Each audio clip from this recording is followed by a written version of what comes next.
by mad science. Things happen. Usually, they happen to other people. This is entertainment. Occasionally, however, they happen to you. Sometimes you get eaten by monsters, or subjugated by intelligent oysters, or forced to wear a pair of steam-powered iron shoes that never stop dancing. But sometimes, very rarely, but sometimes, they're your monsters. And as you sit in your castle watching the oysters dance, you realize that's a pretty jolly little world after all. And that's when the front door gets blown in and you belatedly understand that once again you're doomed to be the entertainment in another exciting installment of Agatha Heterodyne. Go Genius!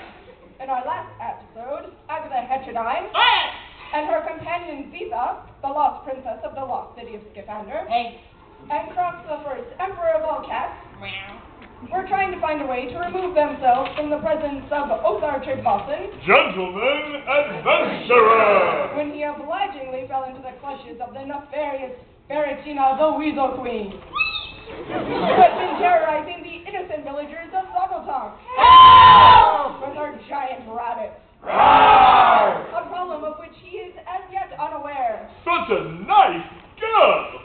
This places our heroes at a bit of a quandary. Quandary. A noun from the Latin quando, a state of difficulty, perplexity, or a predicament. I hate him. He is annoying. Brash and impulsive, certainly. He's always getting us into trouble. We're all agreed then? Oh, yes. Absolutely. So why are we rescuing him? It is a quandary. We are not rescuing Othar. We are going to stop Feratina from terrorizing any more villages, and if by pure blind chance we find Othar and he needs to be rescued, I will seriously consider it. Okay, I can live with that. So, what is this thing you're building, Agatha? I figure the best way to get inside Feratina's lair is in disguise, and what's the best disguise? For giant rabbits, of course. Oh, of course. Luckily, we have these 3 giant rabbits from which to get the raw materials we need.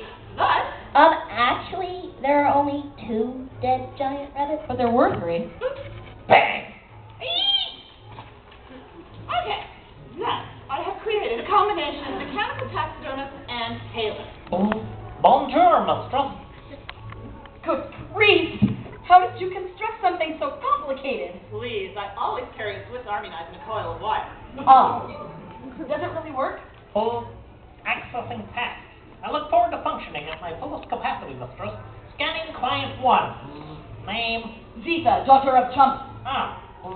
So, this is what street people wear when they enter roller derby competition. Obviously chosen for economy as opposed to look. Hey!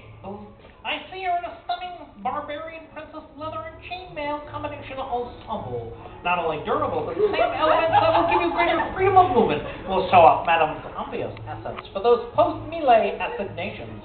Let them know that this wild girl can be tamed. Scanning client 2. Name?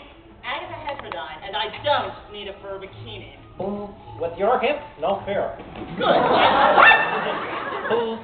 I see the Goodwill is having a fire sale. What are we trying to say here? I wish to disguise myself as a sofa cushion? I wish to save the world but cannot navigate my closet? No! I see lab coats. I see silk. I see gears, machine parts, test tubes, watches, leather and brass. I see hundreds of little fiddly pockets to hold tools and weapons, and those charming little Deus Ex Machina devices that everyone is inventing this year. Shrey mad, Shrey chic. Scanning client 3. Cross the first, emperor of all cats. Tricky. Lucky you called me in. I can have this little fellow stuffed and mounted in a very lifelike way. If you'd like it to be useful, I could put a clock in his tummy. Agatha! This is all very interesting, but I've built you for the following task. At last! My purpose, my reason to tear. Speak, oh my creator! Skin these giant rabbits and use their pelts to create rabbit suits for the 3 of us to use as disguises.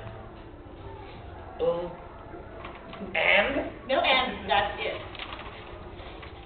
I'm in hell! Meanwhile, in the hidden subterranean lair of Feratina the Weasel Queen. Well, here you are, miss. I'm glad that Othar Trigvason, gentleman adventurer, was able to be of service. Oh, but you can't go. What kind of person would I be if I did not show my appreciation? Please be seated. Well, I say, I never thought a throne of bones and skulls would be this comfy. Get there, good Namek. Would you care for a drink? It's bubbling. That's how you know it's fresh. You know, you're not like the local villagers. Really? Are they all hideous mutants or something? What? No. Sorry, but in my line of work it pays to ask. I meant that they're so weak and timid.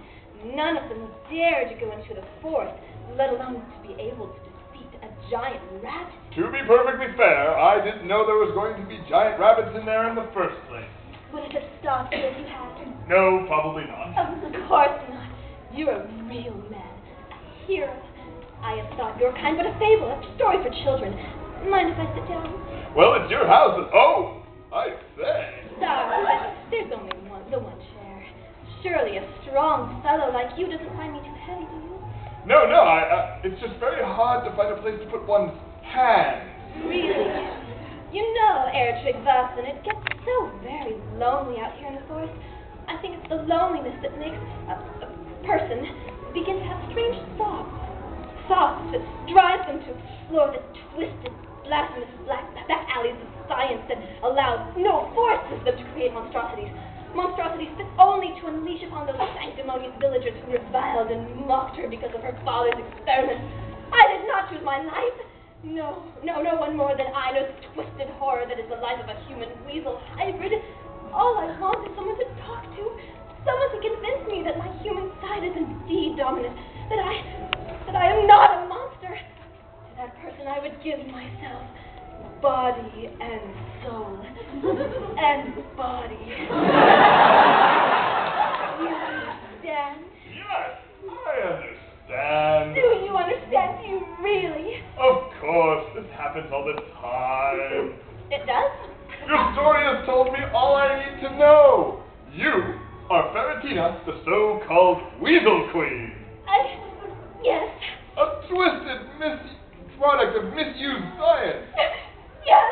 Driven mad by the conflict that roars within you. You have lashed out at the world around you and those who did not understand you. Yes. And then you saw me and realized that I was a man who could understand what you were. Yes. Could comprehend the terrible things you have done. Yes. Who would and could do anything needed to prevent you from harming any further innocence. Oh, yes. And thus you have lured me here to my doom. Yes. What? Nice try, you twisted mockery of life. I, Othar Tryggvason, am far too clever to be fooled by your filthy subhuman tricks. I will do whatever it takes to destroy you. Fine. Just fine. Kill him. Say, you have an awful lot of these giant rabbits, don't you? Bah! Resorting to violence instead of peaceful discussion. I expected nothing less from an evil, half-human product of debased science. Wait. Don't kill him. That pleasure is reserved for me. Will Ferretina get the pleasure of destroying Othar, or will she have to get in line? Will Agatha's slashing flank find solace in death? Will Cross be more useful with a clock in his coming? All of these questions will be cheerfully ignored in the next exciting adventure of Agatha Heterodyne. Go! Genius!